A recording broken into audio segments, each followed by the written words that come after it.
So we're going to ascend the staircase towards the Great Cave, the building that was built by Horus, or Herod as he's known in English. Herod is an interesting story. He was a servant who heard a voice from heaven that he said if he destroyed his master's house, he would become king. And so he did it, and it happened. Of course, then he had to carry around the feelings of a murderer for a while, but we are told that he did repent, he did attempt to repair and restore what he'd done, chiefly by building monuments like this to the great ones of the past. I'm not sure, I wasn't terribly impressed. To be an architect doesn't, where you're just telling everybody else what to do and writing the check, you know. I'm not sure if that's an atonement for murder, but nonetheless, Herod was behind this structure, which is an impressive thing.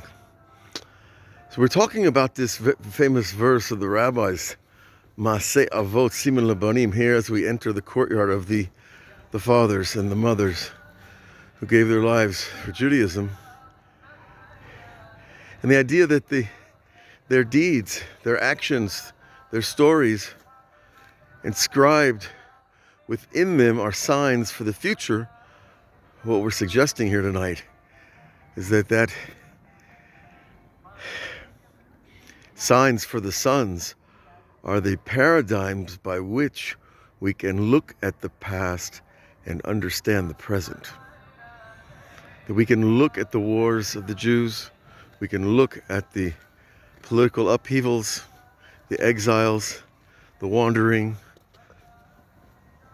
and our return as part of a huge cosmic, shall we say, universal movement in human history, from inception to development,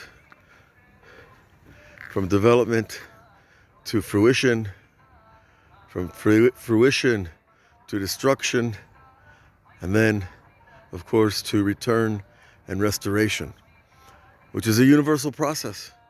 And it doesn't just happen to the Jewish people, it happens to the human being. Every individual follows that pattern. And so when we talk about Maseh Avot, Siman Lebanim, we're talking about a simple 4 words that can describe and explain history in a satisfying, intellectually sound way that helps us understand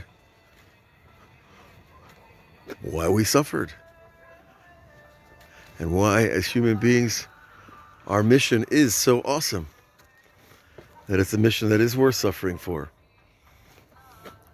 Now, on the individual level,